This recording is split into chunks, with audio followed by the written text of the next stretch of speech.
es docente del Conservatorio de Música, al señor John Gómez. Buenas tardes. Buenas tardes. Un gusto de conversar con ustedes. Sí, nosotros queríamos hacerles algunas preguntas acerca de la música académica, pero de la música yacuchana, en temas académicos.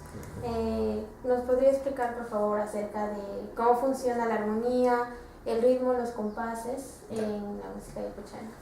Correcto. En la música yacuchana tendríamos que separar en cuanto a las formas musicales, o sea, ¿no? Es decir, tenemos las formas musicales más conocidas y más tradicionales son el huayno yacuchano, ¿no? El pasacalle, el carnaval, y también lógicamente hay las danzas de rondallas, o sea, ¿no? Que tienen mucha similitud, como por ejemplo el pirguay y pirguay, ¿no? Entonces hay varias otras formas, también hay otra forma que a mí me llamó mucho la atención, que citó una vez el doctor Raúl García Zárate, el piquín, el pinquicho, creo, algo así que se denomina. Ahora bien, citando las primeras formas, tendríamos que decir que la música ayacuchana, comenzando con la forma musical del huayno, su forma de indicadores, por ejemplo, de compases, tiene una expresión de multiformas. ¿Qué significa esto? O lo que podríamos llamar en la música académica indicadores de compases, o sea, llamémoslo así, compases, le llamamos en la música nosotros multiformas de compases o polirrítmicas. Es decir, por ejemplo, si tenemos un indicador de compás 2/4, 1, 2, 1, 1, 2, 1, o si no, 1, 2, 3, 1, 2, 1, 2, 3, 1, 2. Eso podemos encontrar esas variantes en la música, especialmente en los huaynos, sobre todo en las cadencias, o en los estribillos, o en los intermedios o interludios que nosotros llamamos académicamente. No es en el huayno la forma musical según los indicadores de compases o el indicador de compás que se plantea siempre al inicio del pentagrama, es una polirritmia. Eso es lo que académicamente nosotros conocemos como la polirritmia, diversas formas rítmicas, ¿no? En los indicadores de compases. Bien, luego su armonía creo que siempre está en el modo menor, muy pocos en el modo mayor. Ahora, en el modo menor hay que destacar lo siguiente, las escalas, ¿no? Las escalas que se ejecutan en la música de esta forma musical huayno, ayacuchano, usan modos diversos.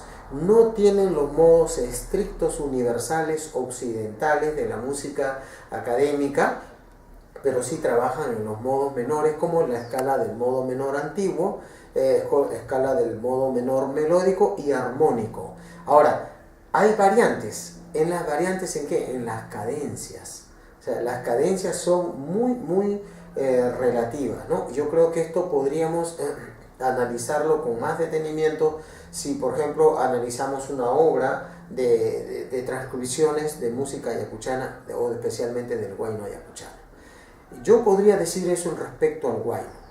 Ahora, respecto al pasacalle, la forma musical es casi siempre binaria, ¿no? O en la forma, antes de la forma musical huayno es binaria, puede ser ternaria, muy raras veces cuaternaria.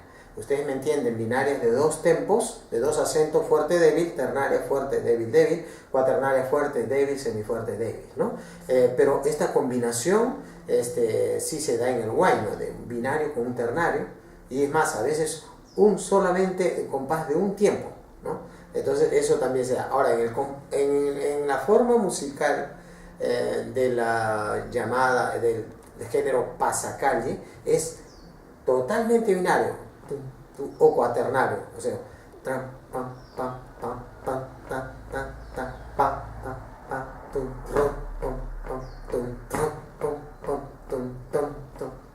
es casi siempre cuaternario, acentuando siempre el primero, ¿no? Esto sí no sufre alteraciones, a diferencia del bueno. Eso se queda ahí de principio a fin, en la misma indicación o en el mismo indicador de compás, casi siempre cuaternario. Muy raras veces he podido escuchar algo binario, o sea, tum, tum, tum, tum, tum, tum, tum, tum, pero sí se da. O sea, hay bastante material que creo que recopiló el maestro César Bolaños y el maestro Holzman o Enrique Pinilla, también académicos del conservatorio, en el cual podemos visorar y ver en el análisis de que hay pasacalles también en 2 cuartos, en 2 tiempos, para no denominar 2 cuartos, podríamos decir, en tiempos binarios, ¿no? De acentuación de 2 tiempos. Luego, el otro género, que es el carnaval, yo creo que ahí sí es inapelable. El carnaval es de principio a fin el mismo indicador de compás, ¿no? Binario. O sea, el indicador de compás para los carnavales siempre son binarios y acentúan.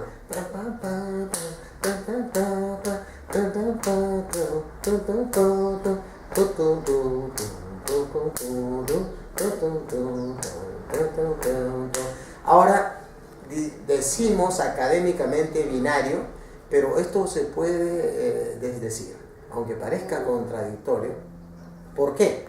Porque ya lo dijo el gran maestro Rodolfo Holzman, también académico, y fue uno de los pocos creadores, estudiosos de las formas musicales nuestras, de tradición milenaria, o sea, andina y transandina y selvática, y de todas estas regiones, de que esto es relativo. ¿Por qué? Porque, por ejemplo, si nosotros sometemos la música yacuchana, o por ejemplo en este caso un carnaval, lo sometemos estrictamente a la estructura cuaternaria o binaria, entonces tenemos ese acento ya, o sea, si es binaria, tum, tum, tum, y si es cuaternaria, tum, tum, tum, tum, tum. Pero el texto, la expresión que es al final, la idea global y más profunda de la música, es en lo que dice en el texto. Entonces el maestro Rodolfo Holzman escribió un libro que se llamaba Introducción a la etnomusicología. Ese libro debe tenerlo el conservatorio, hoy Universidad de Música, donde él explica claramente que no, las estructuras, las formas musicales o los indicadores de compases no deben esforzar su propio acento a la música tradicional, sino al contrario. La música tradicional nos enseña en la parte académica lo que nosotros debemos respetar, ¿no? Entonces, por ejemplo, los acentos naturales, ¿de qué? Del texto, ¿no? Porque tú comprenderás que eres un estudiante de música en el conservatorio o en la Universidad de Música, lo que aprendemos allí, o sea, y es una música, es una estructura occidental, pero la estructura nuestra precolonial, y si se quiere mestiza y postcolonial, es otra. Entonces allí tenemos que profundizar, y felicito al docente que tienes, porque ha encargado una tarea libre, y qué bueno que tú te preocupas por este género, porque de verdad es un tema muy rico, muy profundo a investigar y a profundizar. O sea, no solamente citar, sino profundizar las formas musicales. Entonces es allí que no debemos nunca esforzar el texto a un indicador de compás rígido y determinado, sino más bien según lo que el acento diga, textual o melódico, ahí sometemos el indicador de compás. Si hay que cambiar, cambiamos. Por ejemplo, solamente voy a dar un ejemplo sencillo. Por ejemplo, a ver, supongamos que voy a acentuar carnaval. Claro, entonces estábamos hablando de la forma musical del carnaval, y decíamos que tendríamos que tener mucho cuidado en la acentuación. si nosotros sometemos el carnaval a un indicador de compás rígido, binario, sea ternario o cuaternario, vamos a fracasar. Así de sencillo, vamos a fracasar porque lo que manda es el texto. Entonces yo decía un ejemplo, por ejemplo,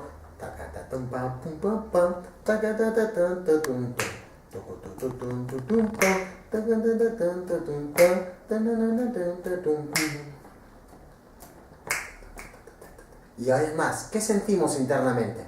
¿Tú qué sientes, por ejemplo? Mira.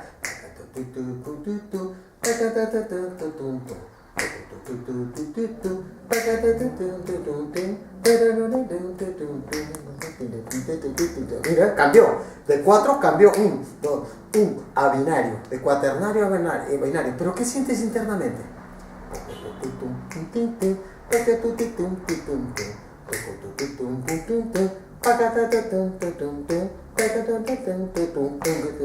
Fue a 3.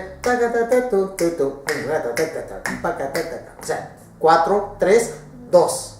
¿Ah? Clarísimo, ¿no? Sí. Ya, y internamente de subdivisión ternaria. 2, 3, 2, 3, 2, 3. O sea que debería, ese binario podría convertirse en un indicador de compás compuesto de subdivisión ternaria. Ustedes como académicos me entienden. Sí. Pero entonces yo creo que eso es importante. Ojalá me deje entender por los jóvenes, por el maestro, tu maestro Armando Becerra, a quien conozco y respeto mucho. Es importante que ustedes como jóvenes, y especialmente en la facultad en que están del ARPA, estas cosas las tengan clarísimas. Porque si no, de pronto una transcripción o una lectura de una partitura, entonces la van a esforzar. Por ejemplo, si yo me pongo una camisa de talla small, y no, entonces voy esforzadamente, mi brazo va a estar, entonces voy a estar deforme, no se puede deformar la forma musical, ¿no? Entonces, por eso les felicito a ustedes jóvenes que se preocupen por esto, por estas formas musicales, y también, ¿por qué no? Es decir, el conservatorio necesita reencontrarse o conectarse profundamente con sus raíces musicales, o sea, ancestrales, luego, si se desea, luego también ya occidentales y también mestizas, o sea, como urbanas, ¿no? Porque no podemos estar ajenos al género, ¿no? Bueno, la otra pregunta que tenía para usted era si las cuerdas entre el nylon y el metal influyen en la música yacuchana. ¿Es diferente o no importa? Claro, no, yo pienso que sí, es diferente. O sea, generalmente se usan, hemos podido apreciar en los ejecutores que nosotros llamamos los portadores de la música tradicional peruana, en este caso ayacuchana, hemos visto que, por ejemplo, el baulín, ¿no? El baulín, o sea, el temple baulín, por ejemplo, originalmente ha sido con cuerdas de metal, ¿no? Y luego se ha transportado todo esto al timbre usando las cuerdas de nylon. Ahora, yo particularmente pienso que ambos son auténticos, y solo que cambia el timbre, pero también la riqueza en la ejecución, porque es muy diferente pulsar una guitarra, o sea, con cuerdas de metal, y muy diferente pulsar una guitarra con cuerdas de nylon. O sea, la sonoridad, el ataque, la técnica son completamente diferentes, las técnicas de ejecución. Yo creo que aquí urbanamente ya no se está usando, por ejemplo, ¿no? El laúd, no, perdón, sí, pues el laúd, claro, exacto. Ese temple y con cuerdas casi de metal ya no se ejecutan, a no ser que algunos jóvenes están introduciendo urbanos ya, o también puede ser descendientes de Ayacucho o de cualquier otra región o provincia, pero están usando las cuerdas, pero ya en las guitarras electroacústicas. Yo creo que esa es una tendencia saludable, que de todas maneras no afecta al género, pero es una elección que cada artista tiene que ya definir, ¿no? Es muy difícil poder juzgar, pero sí yo particularmente me inclino porque la música sea ejecutada de la forma más tradicional posible, y sí con agregados, con tecnología. Por ejemplo, hoy existen para el doctor Raúl García Zárate, puedo citar a él nunca se perdió las clases maestras en el Conservatorio Nacional de Música que las dictaban un clásico. Porque venían al conservatorio guitarristas de Italia, de Argentina, de Chile, de Francia, o americanos, y él era primerito sentado ahí adelante. Me acuerdo, yo era estudiante, el doctor tan humilde, una personalidad tremenda, una eminencia, se sentaba, y cuando el maestro decía, alguien quiere tocar para darle unos consejos de ataque de sonido, pulsación, tratado de la uña, limado de la uña, ataque de sonido, él salía primerito y tocaba. Lógicamente los maestros occidentales, extranjeros, se sorprendían de su toque y le daban algunos consejos, cómo tratar el pulgar, cómo llevar el pulgar, el anular, resaltar la voz en el anular, y los medios, índice y medio, el acompañamiento contrapuntístico o armónico, y el pulgar el bajo, o sea, la independización de dedos. Y el doctor Raúl García Zárate asimiló mucho de estas clases maestras que se brindaban, sin quitar lógicamente ningún mérito a su genialidad, que lo es y lo será por siempre, pero él complementó la parte occidental, la técnica. En ese mismo camino los jóvenes tienen que optar por... y él, entonces, ¿qué pasa? Él compraba las cuerdas americanas que decía folk, Zeiten, o sea, entonces, que es la cuerda que tiene mayor tensión. Por eso las cuerdas son distintas, las cuerdas que se usan en algunos casos de los estudiantes de música clásica en la guitarra, generalmente tocan con el temple, el tiro, y las cuerdas muy suaves, ¿no? Un poquito suaves, pero el doctor Zárate y otros músicos populares que yo conozco tocan con hard tensión, o sea, la tensión más alta porque es más dura y de verdad resalta el timbre, el color, todo es más penetrante, lo siento así, ¿no? Entonces también se puede decir que las guitarras entre electroacústicas o acústicas también tienen que ver en algo en la música de Cuchano, o ya eso ya depende de cada músico. Sí, yo creo que sí tienen que ver. Yo daría una opinión muy quizás polémica, pero interesante, y no debe de alejarse de la realidad. Considero que la guitarra electroacústica en la música ayacuchana es bueno, pero hasta cierto punto. Y lo digo con todo respeto, es bueno, ¿por qué? Porque a veces la capacidad de poder amplificar, o sea, ampliar el sonido de una guitarra acústica a través de un micrófono es más complicado que a través de una línea de cable. Entonces los jóvenes definitivamente, eso los que hemos tocado guitarras puramente acústicas de los años 70 a 80 en los músicos latinoamericanos, en los conjuntos, hemos sufrido mucho para que nos amplifiquen la guitarra o el charango. Entonces, en cambio con la línea se superó el problema, se escucha todo nítido. Pero aquí hay algo que puedo decir, creo sin ninguna desconsideración ni nada por el estilo, que se interprete bien. Considero que para ser solos, de ninguna manera la guitarra ayacuchana se debe mostrar electroacústicamente o por medio de un medio electrónico, ¿no? Sino tiene que ser tal cual, natural, una guitarra acústica. Para hacer algunos solos, por ejemplo, y yo creo que aquí me entienden varios músicos que yo conozco, o sea, la riqueza de la guitarra acústica es otra, totalmente otra.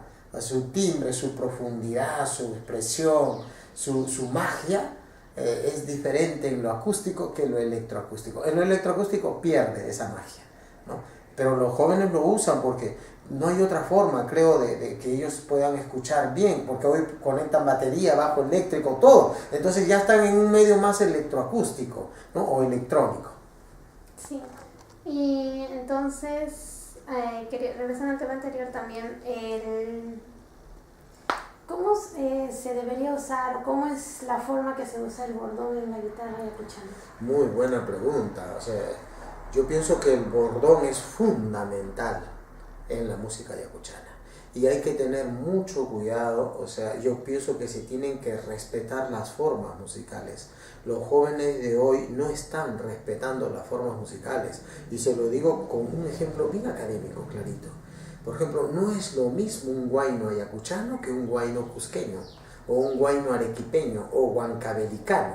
Las formas son diferentes, pero sin embargo hay jóvenes en el bordón, muy bien que lo ha citado, están bordoneando O sea, un género, un huayno ayacuchano con bordón cusqueño. No pues, es completamente absurdo. O sea, hay un refrán que dice, no se perdona la ignorancia. Entonces a los jóvenes hay que alertarlos, ¿no? La llevada del huayno ayacuchano el bordón es sincopado. Pum, pum, pum, pum, pum, pum, pum. Es este famoso sexta en mi que se la afina en fa, ¿no es cierto? ¿Conoces esta afinación? Es la afinación más común quizás, pero después hay muchas afinaciones más, el temple diablo y tantas afinaciones más, baulín, etcétera, que de verdad son diversas, pero el bordón tiene una preponderancia y yo diría una jerarquía. Armónicamente, mira, opuesto a la armonía occidental europea, el bordón ayacuchano es hasta más melódico. Y casi siempre sincopado. ¿No te das cuenta? Siempre está llevándose poco esa tierra. Poco, ¿no? Excepto los carnavales.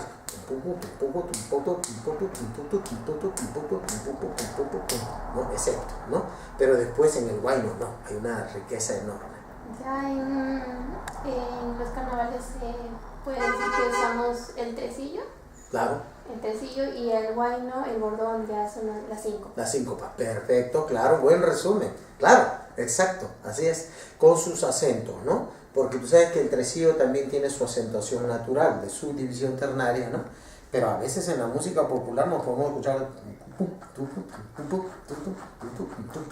casi el alzar, del tresillo o su división ternaria de arriba, un poquito se acentúa sutilmente, ¿no? Los músicos tradicionales o chicos lo ejecutan de una forma tan natural que le sale para nosotros los académicos es el reto, o sea, de transcribirles bien su obra, ¿no? Sin esforzar. Claro, y en el pasacalle, ¿cómo sería? En el pasacalle es sí a tierra, todos.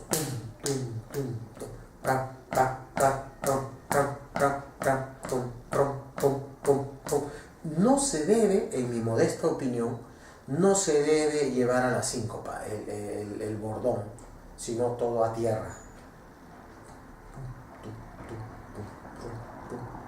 El pasacalle creo que es una de las formas musicales, por decir solo una expresión académica, más cuadradas, ¿no? O más cuadriculadas, ¿no? Exacto. Pero su canto sí va más libre, ¿eh?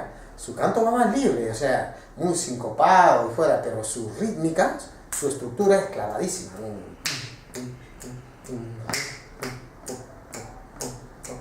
Exacto. Y acerca de la primera guitarra ayacuchana, ¿cómo funcionan o cuáles son los tipos de adornos, cómo son las introducciones? Perfecto. En lo que es los que llevan generalmente la línea melódica, las primeras denominadas primeras guitarras en la música ayacuchana, yo considero que es una de las más ricas en expresión en todo lo que llamamos académicamente la ornamentación. Es, en mi modesta opinión, en el mundo, es una de las melodías más ricas. Usa el trino, el trémolo, el mordente, un trémolo, pero un trémolo distinto a lo que nosotros conocemos como el recuerdo de Alhambra, ¿no? Asturias, no, es diferente el trémolo. O sea, puede ser este trémolo en el valor de una apoyatura, puede darse un trémolo, o sea, inmediato y ahora, y los glisandos. O sea, los glissandos, lo que llamamos el arrastre, o sea, y el vibrato. O sea, tenemos elementos, las apoyaturas. Hay todo tipo de apoyaturas. Ya el maestro Javier Echecopat, amigo, en sus transcripciones tuvo bastantes dificultades para expresar esto, pero brillante el trabajo, el esfuerzo.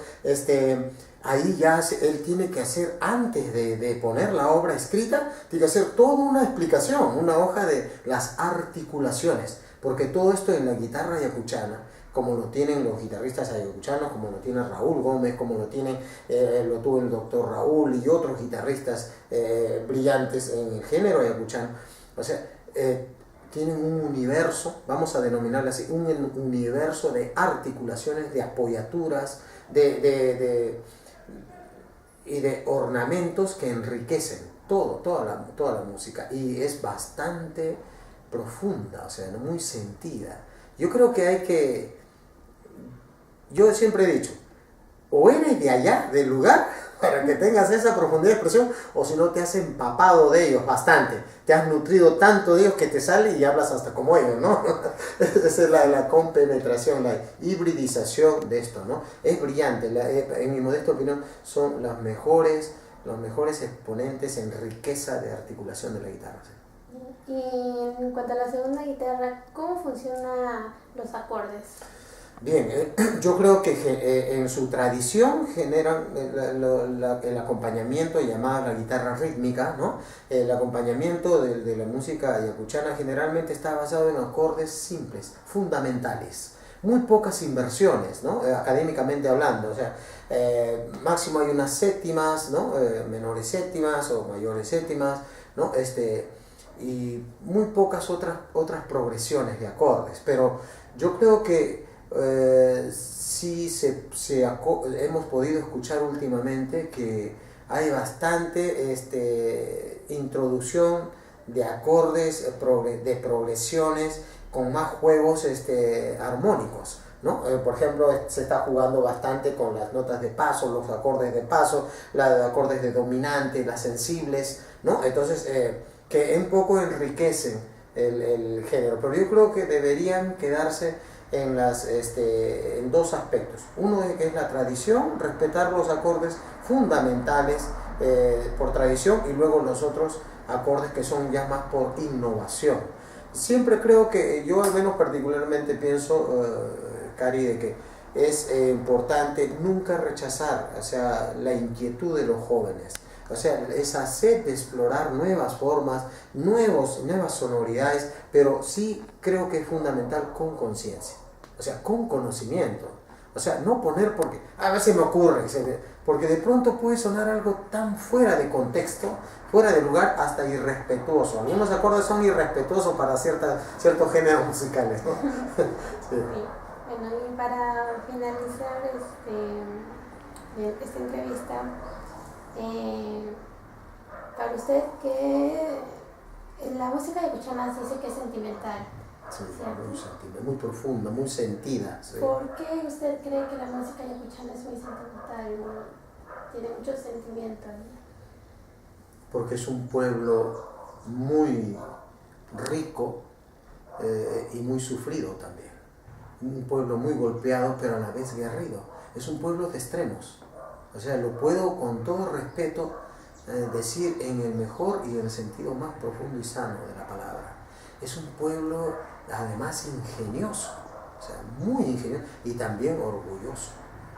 Eso es importante. Mire, no es por rimar, se ha dado de forma casual, pero yo pienso que Ayacucho es un pueblo mágico, o sea, y donde se da justamente el arte. Pues mire, el ser humano, con esto podemos sintetizar de que el ser humano, cuando está en extremos de su sufrimiento, de su algarabía, de su riqueza, de su grandeza, en esos extremos, en esos casos pareciera que el pueblo y su conformidad, que es el ser humano, se vuelve más ingenioso. Se vuelve más, no sé si es un elemento que nos toca, pero de verdad que nos transforma y nos lleva a esa profundidad. Yo creo que al igual que otros pueblos hermanos de nuestro querido Perú y de nuestra querida Latinoamérica grande, yo creo que son pueblos con mucha profundidad humana, o sea, que están permanentemente relacionados con su interior, con su alma y su capacidad creadora, su sufrimiento, su felicidad, su festividad. O sea, todo lo engrandece, ¿no? Esa es mi modesta opinión. Muchas gracias, señor. Gracias a ti. Gracias por su tiempo. Y gracias, de verdad, qué orgullo para mí que jóvenes como ustedes, veo que qué lindo, un futuro grandioso se avisora, porque ustedes que jóvenes se dediquen a estos detalles tan profundos e interesantes, y como digo, cito, estos jóvenes, ustedes revisen esta bibliografía importante: Rodolfo Holzman, César Bolaños, el maestro Pinías, Enrique Pinías, y otros grandes, Josafat Roel Pineda, que son grandes, el maestro Valcárcel. Hay un diccionario también de la música, instrumentos peruanos, o sea, Policarpio Caballero Farfán en Cusco. Yo creo que ellos también nos aportan muchísimo, ¿no? Y gracias de verdad por haber tenido la gentileza de a este humilde servidor brindar un poquito lo que conozco, ¿no? De la música. Gracias a ti. Gracias a ti.